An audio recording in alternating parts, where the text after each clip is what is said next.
Hi everyone, welcome back to Novel Nomad and welcome to my autumn reading wrap up. Now I haven't done one of these in quite a while, so please bear with me. I'm going to do a little bit of a different formula than what I normally do, which is just list the books that I've read. I'm actually going to give you the star ratings as well, because I don't do that often, but with such a big wrap up, I think it is easier so you can gauge where my reading enjoyment happened with each of these books. So jumping straight in, we're going to start with March. So March was a big reading month for me. I had the Adelaide Writers Week, so I had quite a few literary books at the start of the month, smattered in with a few romance books and quite a few of my Japan reading books as well. Starting off, I read Home Fire. This book got 5 stars from me. It is an absolutely wonderful retelling of Antigone, which is an ancient Greek tragic play, and it is set during modern Britain and looks at the treatment of Muslim people after 9/11. Next is another 5-star book, and that was Poisonwood Bible by Barbara Kingsolver. This is an American version of The Heart of Darkness, where an American missionary family who go to Africa to convert a small community to their religion face lots of perils and come to realization of the faults of their own country, their own creeds, and their own prejudices. The next 2 books I read was Rack and Ruin and Rise and Fall, books 3 and 4 in Charlie Cochet's third series. This is a romance series which is actually really funny. The main character is absolutely hilarious, and I like having something a little bit different. It is more of an action, crime-based romance where you follow a special forces team as they investigate different problems around the city. Next is Uprooted by Naomi Novik. Now this one was one of the more contentious reads of the month, and I did love this. This is a fairy tale retelling of Beauty and the Beast, but with a very different aspect, where the beauty basically isn't just trapped, she becomes more of a student. And the romance itself, while many people didn't like it, I thought it was quite intriguing to have that devotion but not complete adoration of beauty. I really thoroughly enjoyed this. This had a very heavy Russian feel. I have done a full review of it, so I'll link that down below and up here, so go check that out. But this one was definitely a favourite read for me during March. Next, another 5-star read. I had a wonderful reading month in March, and that was City of Brass by S.A. Chakraborty. Now this one is a really fantastic fantasy. It does have romantic elements, but it is a fantasy that is set in more Middle Eastern folklore, where you follow the main character who lives in 1800s Egypt, and she's whisked away to a jinn city, and obviously political intrigue and lots of wonderful things happen in this city. After City of Brass, I read 5 and 6 in the third series by Charlie Cochet. That is Against the Grain and To Catch a Tiger by the Tail. These ones weren't my favourite. I think the story itself was becoming quite repetitive, especially the fact that I read 4 in the series in 1 month. So they definitely got downgraded to about a 2.5 to a 3-star read.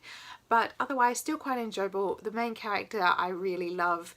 He's still quite hilarious, but he didn't really play a major part in these books, so that's probably why it wasn't my absolute favourite. Next was going into my reads for Japan, and the first one was A Tale for the Time Being by Ruth Ozeki.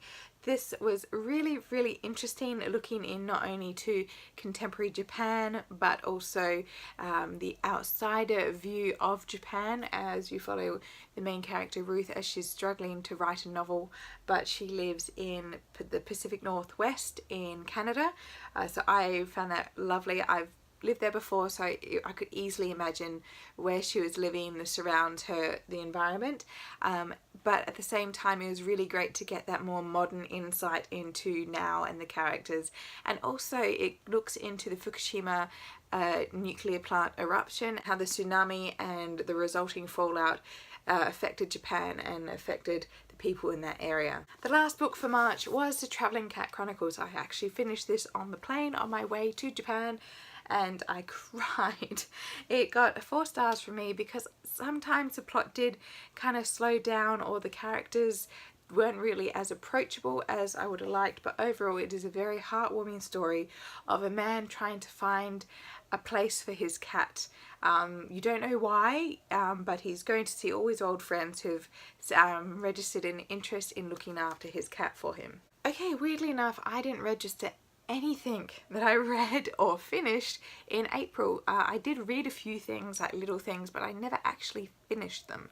So April was an absolute dry zone for me. So we're going to jump straight into May. Starting in May, I read an advanced reader copy of Wild Hunger by Suzanne Wright. I have been reading this series for quite a while. It is a romance, more of a shifter series. It's really interesting, very interesting dynamics. This one is the latest one. It got 3 stars from me. There's really not much variation in characters because you're getting the different characters in this like extended family group, and this one's probably like number 6 or 7, and by this point nothing's really surprising me or seemingly new. So it did get a 3 stars, but it was still a good read. It kind of got me out of the reading slump that was post holiday blues. Next was one of the 2 books that I read because the Royal Wedding was on in May. I kind of got a bit of Royal Wedding fever, and I was highly recommended this book by The Ripped Bodice, who I follow on Instagram. I'll link them down below. They're super fun to watch. But this was Felix and the Prince. This is an MM romance, which was really, really sweet. Very well done. I really loved the characters, and the pace and development was quite refreshing. It wasn't this slow plotting. They actually had good character development and plot pacing. My first foray into YA in quite a while, and it was Lifelike by Jay Kristoff. This one was a lot of fun, so much fun. It is basically, think of a future post-apocalyptic Mad Max type of world with robots and a bit of robotic Blade Runner question morals on the sideline. It is really, really fascinating, and Kristoff obviously packed a punch at the end. I was utterly, not spellbound, but just in huge disbelief, but it was such a great ending. So I highly recommend this one. It's just come out in the US, and I think, don't quote me, I think it's just going to come out very soon in the UK. The UK cover is amazing. I'll put a picture up of that one. It's so cool. But the Australian cover is really nice and shiny. But yeah, very good read. Next was the May pick for my sci-fi fantasy feminist book club, and that was The Long Way to a Small Angry Planet. Now I gave this one 4 stars because I loved the characters and the diversity in here. Amazing. Utterly amazing. However, what definitely drew me down and didn't really make it an awesome read for me was the plot. It was slow. It was a little bit clunky. I mean, it was great for characters. It really made you feel as if you were part of the crew on that ship. The ship, the Wayfarer.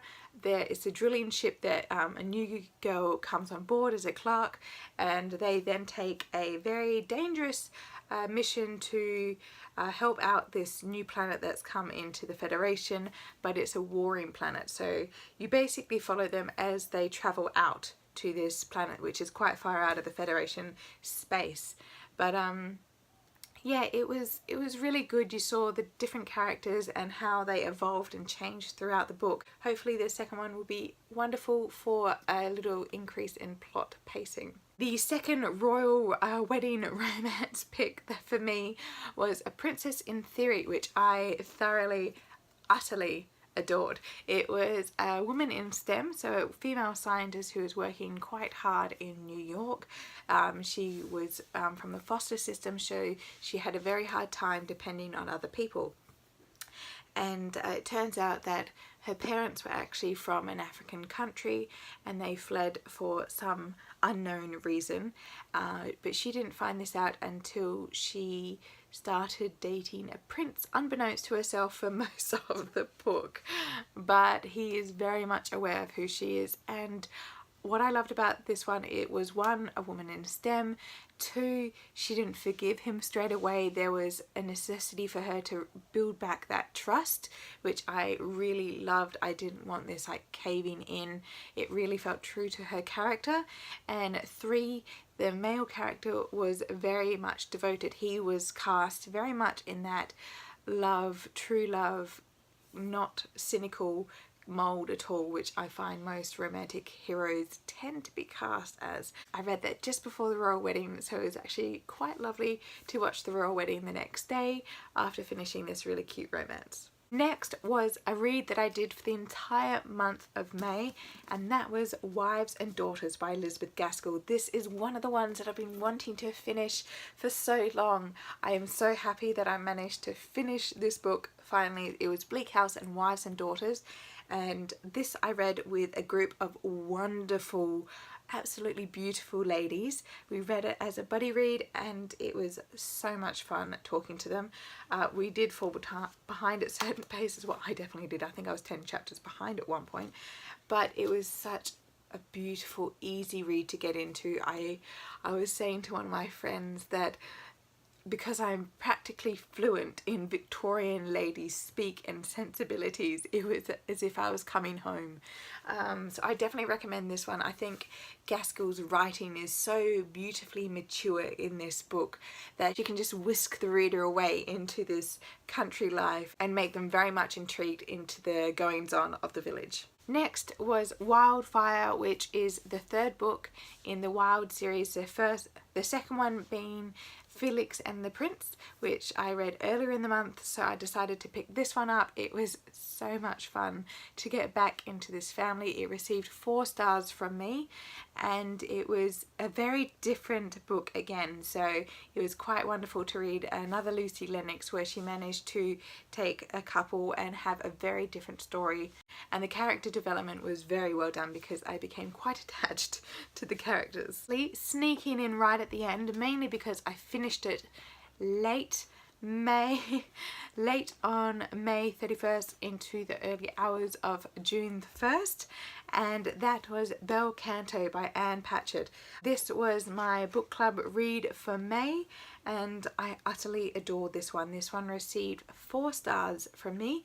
The writing was absolutely beautiful. It was lyrical. It had such flow and ease and just ebbed in and out of all these dramatic moments.